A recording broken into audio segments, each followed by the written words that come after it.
Hello, bruvs. We're back with new book arrivals, number 317.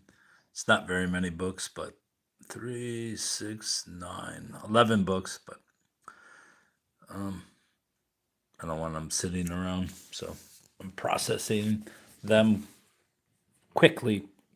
Living with a Dead Language, My Romance with Latin by Anne Patty.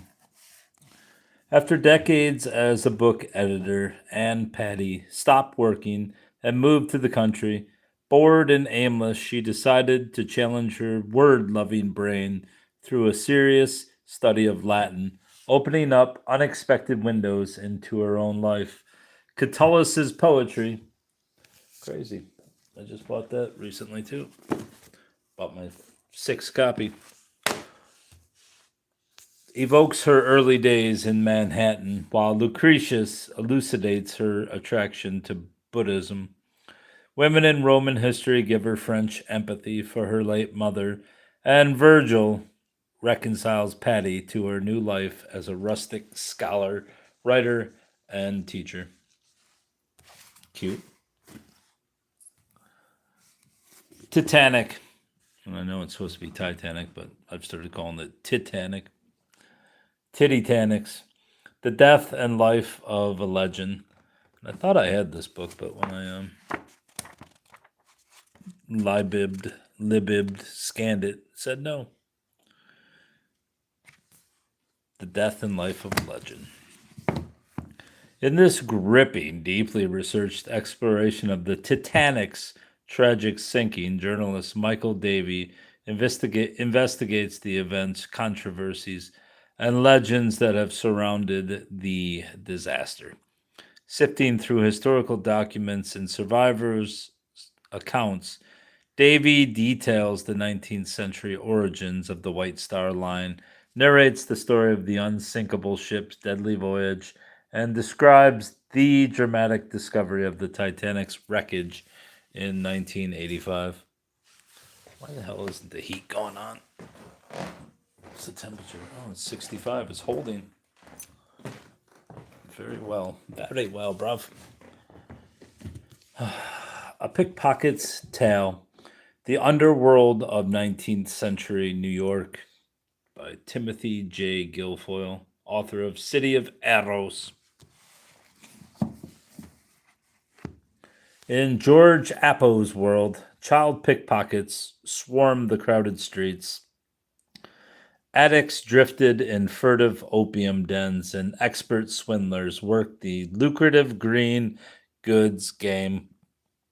The son of Irish and Chinese immigrants, Appo grew up in the notorious Five Points area and made himself an exemplar of the good fellow, a criminal who relied on wit and wile, who followed a code of loyalty even in his world of artifice and deception. Here, in absorbing detail, is the underworld of the same New York that gave us Edith Wharton. What? Boss Tweed, Central Park, and the Brooklyn Bridge. What year is this? 2006. The Underworld of 19th Century New York.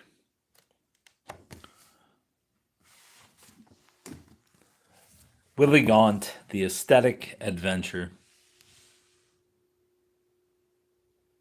Alanis Morissette. Apparently, it was written in '75 because someone stuck a sticker on there and said so. M. Goodfellow. Van. What's that say? Vancouver, BC, Canada, August '98. Is this a Canadian book? Set in monotype Earhart. Nope, this is a British edition. There he is. Frederick. Great painting, Bubba.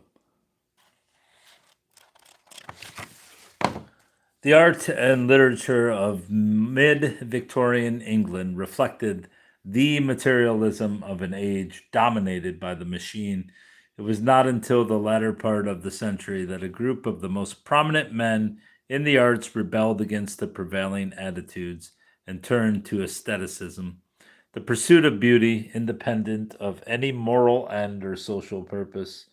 The ensuing works of art and literature were greeted by the general public with shock and condemnation, and the establishment fought bitterly to prevent the corruption of their society. William Gaunt traces this search for sensation by the main characters involved in the new aesthetic movement. James McNeill Whistler, the artist who opposed John Ruskin in a famous libel action following Ruskin's accusation that he had flung a pot of paint in the public's face. Oscar Wilde, who was forced to defend his writings against charges of immorality and obscenity, and the poet Swinburne, whose poems openly romanticized sin and were promptly proclaimed a danger to public morals. Looks like a 1950s Western novel. When the Astors owned New York, Blue Bloods and grand hotels in a Gilded Age. Endowed with the largest private fortunes of their day, cousins John Jacob Astor IV and William Waldorf Astor lived incomparably privileged lives in the blaze of public attention.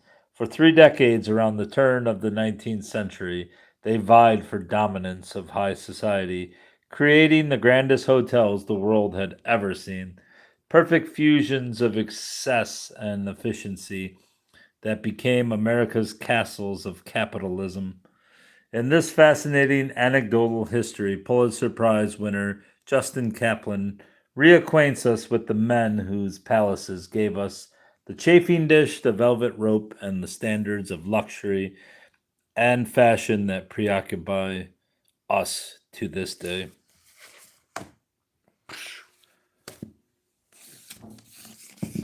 Every Secret Thing, Patricia Campbell Hearst with Elvin Moscow.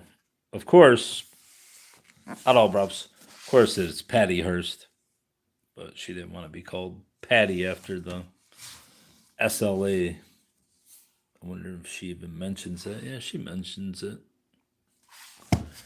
On February 4th, 1974, in one of the most startling acts of an unsettled era, Patricia Campbell Hearst was kidnapped by a group of terrorists calling themselves the Symbionese Liberation Army. In intimate detail, Mrs. Hearst tells the whole story here for the first time. Her violent abduction shocked the world, but was only the first in a 5-year sequence of bizarre events. The SLA released a series of tapes demanding as ransom millions of dollars with which to feed all the poor people of California. This resulted in the controversial People in Need program. The SLA attracted further attention by robbing a branch of the Hibernaria Bank. There is in the center of the bank photographs was Patricia Hearst, an apparent convert to the SLA cause. The following day, the Attorney General of the United States called her a common criminal. It's a pretty nice copy.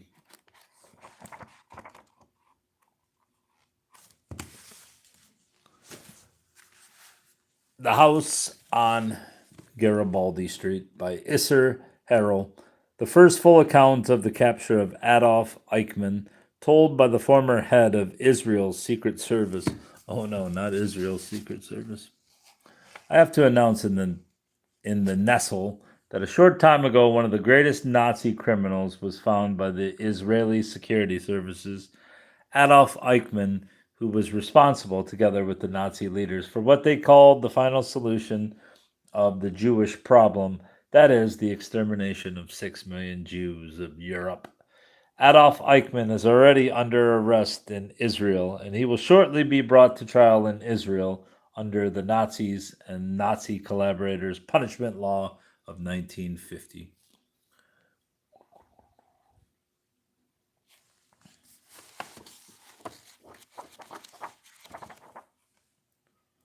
Buenos Aires. Where was he living? In Buenos Aires. What do you got, Brubs? The Book of Celtic Magic, Transformative Teachings from the Cauldron of Alwyn. Alwyn, bruv. Not a bad deal for 25 cents here. Alwyn. There is a non-human archetype present in Sir Ceridwen's tale, The Cauldron, which exists as more than simply a tool or vessel.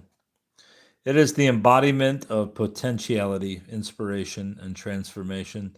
It brewed the prototypic potion of Alwyn for the transformation and teaching of an archetypal initiate of Celtic magic and mystery. As a consequence, all subsequent cauldrons, particularly those used for ritualistic and magical purposes, are sympathetically linked to the vessel of the witch goddess.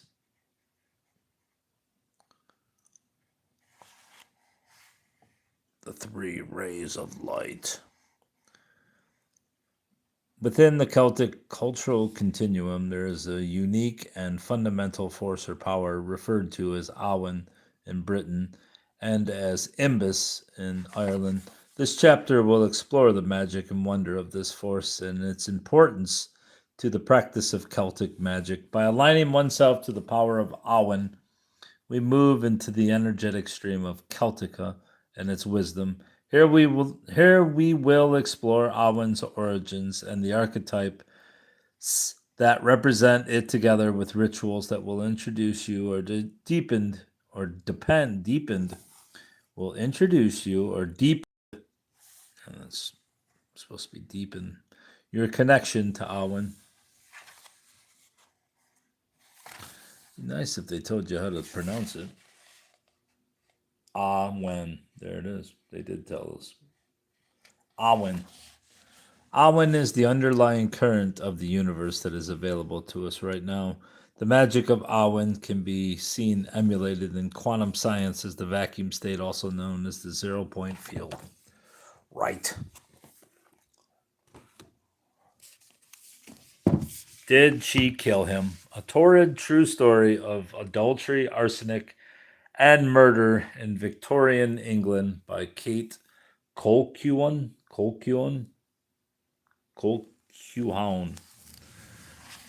In the summer of 1889, young Southern belle Florence Maybrick stood trial for the alleged arsenic poisoning of her much older husband, a wealthy Liverpool cotton merchant. The Maybrick mystery had all the makings of a sensation. A pretty, flirtatious young girl, resentful, gossiping servants, rumors of gambling and debt, and mutual infidelity.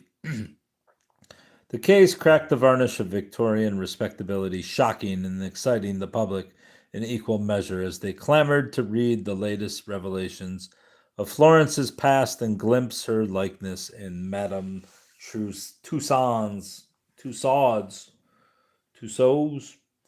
In Did She Kill Him? Kate Colquhoun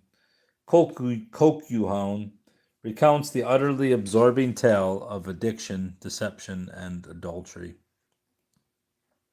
Was her infidelity proof of murderous intentions? Was James's own habit of self-medicating to blame for his demise? Colquhoun's well-researched, highly detailed, utterly gripping narrative builds passively and masterfully until the very last page. Right. The Italian Boy. A tale of murder and body snatching in 1830s London. Before his murder in 1831, the Italian boy was one of thousands of orphans in the streets of London, moving among the livestock, hawkers, and con men, begging for pennies. Once dead, his value increased. As a highly prized fresh subject bound for the anatomist's or surgeon's table, he was sold to a medical college by the men who killed him. Their high profile arrest and trial would unveil London's furtive trade in human corpses carried out by body snatchers or resurrection men who robbed graves and even murdered to supply the lucrative market for cadavers. After all, a well preserved body could fetch as much as 9 guineas, the yearly salary of a working man.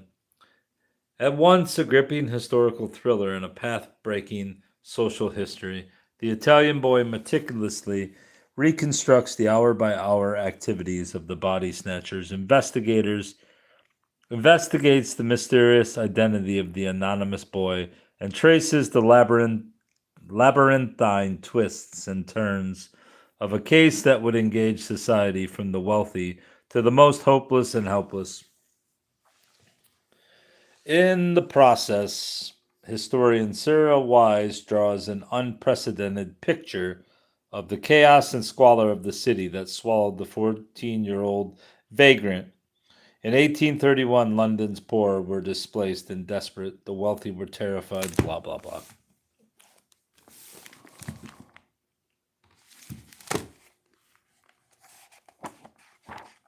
Here is this book, 2004. Lastly, Moon Magic, Myth and Magic, Crafts and Recipes, Rituals and Spells by D.J. Conway. Faunus. Return of the Core. When the Core or Maiden returned from the underworld, she was no longer the innocent girl who had wandered through the fields of her mother Demeter, picking flowers. She had not only undergone a spiritual transformation, taking into her care the departed and confused souls of humans, but had assumed another name, Persephone. Her return also heralded the physical first signs of spring, a promise that winter would not last forever.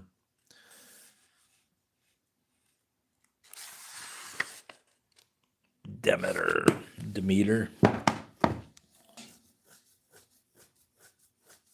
In this enduring classic, best-selling author D.J. Conway explains how each of the 13 lunar months is directly connected to a different type of seasonal energy flow, with 79 modern pagan rituals for tapping the moon's energy and celebrating its phases. You'll improve your physical, emotional, and spiritual well-being when you align yourself with the natural strength of the moon.